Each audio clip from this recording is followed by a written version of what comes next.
কনসার্টে কি দেখতে আসার জন্য এটাই কি আমাদের অপরাধ? একটু আগে দেখলাম আপনার একটা ছেলেকে পায়ের মধ্যে বাড়ি মারছে। না বলছি কেন আমাকে দুটো বাড়ি দিচ্ছে। এভাবে পিটাইছে একটা চোরকা মানুষ এভাবে পিটায় না।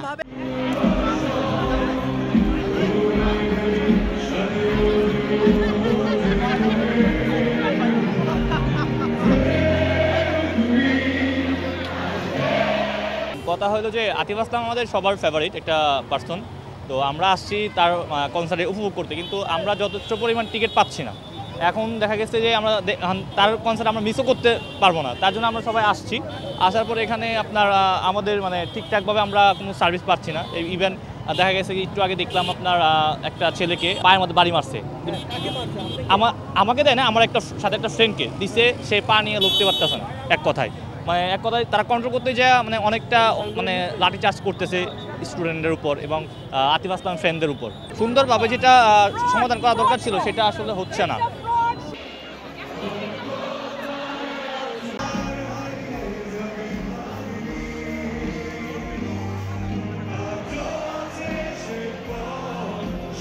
আমি আসছি কনসার্টে আসছিলাম, আমার টিকিট সোল্ড আউট হয়ে গেছে, তো টিকিট নিতে পারি নাই।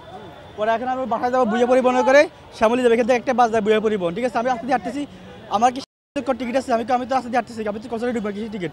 একথা না বলছি কেন আমাকে দুটো বাড়ি দিচ্ছে, আবার ধাক্কা দিয়ে ওদিক যাবো, হাঁটুতে দুটো মারছে, এখান থেকে মারছে।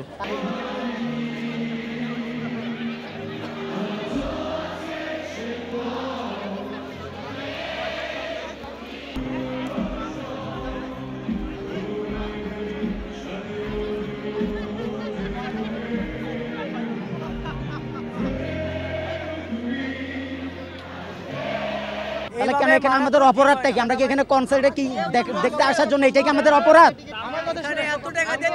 আমরা এত টাকা দিয়ে টিকিট আমার কথা শুনেন, আমি রোডের ওই পাশ থেকে আমার ফ্রেন্ডের ওই পাশে দাঁড়ায় আছে, আমি জাস্ট টিকিটটা রিসিভ করব। একটা চোরকা মানুষ এভাবে পিটায় না, যেভাবে পিটাইছে একটা চোরকা মানুষ এভাবে পিটায় না।